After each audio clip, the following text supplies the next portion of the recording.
بسم اللہ الرحمن الرحیم۔ السلام علیکم ناظرین۔ کبھی کبھی اللہ تعالیٰ ایسی خواہشات میں ہمارا دل لگا دیتا ہے جنہیں ملنا ہمارے نصیب میں نہیں لکھا ہوتا۔ جب نصیب میں نہیں ہوتا تو دل کیوں ایسی خواہشات میں لگا دیتا ہے؟ کیوں اس چیز کو ہم سے اتنے فاصلے پر رکھ دیتا ہے کہ جتنا اسے پانے کی دعائیں کرتے ہیں وہ اتنی ہی دور لگتی ہوئی محسوس ہوتی ہے؟ کیونکہ اللہ تعالیٰ تمہیں اس مقام تک لانا چاہتا ہے جہاں صرف اس کے محبوب بندے ہوتے ہیں۔ وہ مقام جہاں تک سب کی رسائی نہیں، وہ مقام جہاں تمہارا صبر، تمہارا توکل، تمہارے آنسو، تمہارے سجدے اور تمہاری عبادتیں تمہیں اس کا پیارا بناتی ہیں۔ اور ہر کوئی تو اس کا پیارا نہیں ہوتا نا، اور تب اپنے لیے مانگتے مانگتے تم اس راستے کو چل پڑتے ہو جس کے آخر پر وہ تمہارا منتظر ہے۔ اللہ تعالیٰ امتحان لیتا ہے، تمہارے صبر کا امتحان، دعاؤں کا امتحان، توکل کا امتحان، تمہارے انتظار کا امتحان، برداشت کا امتحان، اور یہ امتحان سہنا مشکل بھی ہوتا ہے۔ کبھی کبھی ہم تکلیف برداشت نہیں کر پاتے اور اپنی دعاؤں پر توکل کرنا چھوڑ دیتے ہیں۔ طویل انتظار دل کو تھکا دیتا ہے، مگر اللہ کا امتحان تکلیف دینے کے لیے نہیں ہوتا۔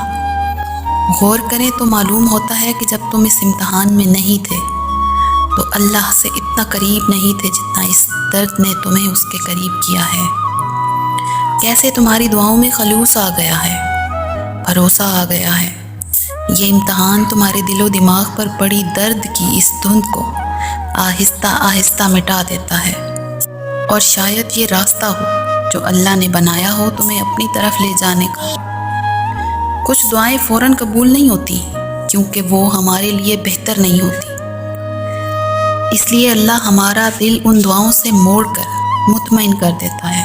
پر کچھ دعائیں بڑی ضدی ہوتی ہیں، ہمارے لاکھ چاہنے کے باوجود بھی ہمارا پیچھا نہیں چھوڑتی، سب کچھ ختم ہو جانے کے بعد بھی قبولیت کا انتظار کرتی ہیں، اور ناممکن نظر آنے پر بھی معجزوں کے دروازوں پر دستک دیتی رہتی ہیں۔ اور مسلسل دستک سے تو دروازہ کھل ہی جاتا ہے نا، پھر جو ہمیں نصیب سے نہ ملنا ہو معجزوں سے مل جاتا ہے۔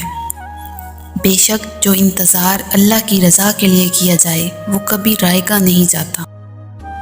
اللہ تو بہت مہربان ہے، وہ اپنے بندوں سے راضی ہو ہی جاتا ہے۔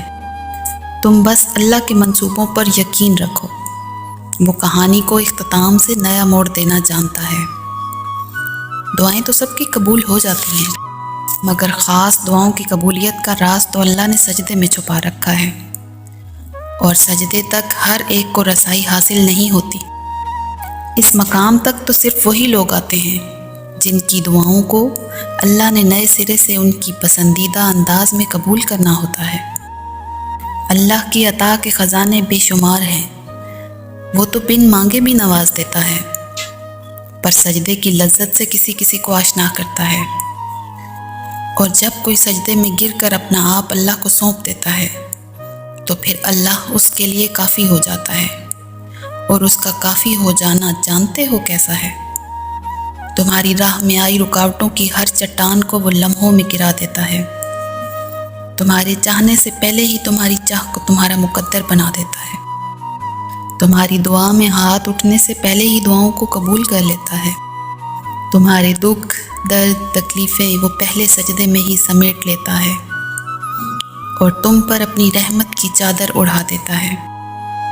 وہ فرشتے ہو کر بھی اتنا قریب نہیں ہوتے اس کے جس طرح دوران سجدہ اللہ تم سے قریب ہوتا ہے، اور تم اپنے رب کے اتنا قریب جاؤ کہ وہ تمہیں خالی ہاتھ لوٹا دے، ایسا تو ہرگز نہیں ہو سکتا۔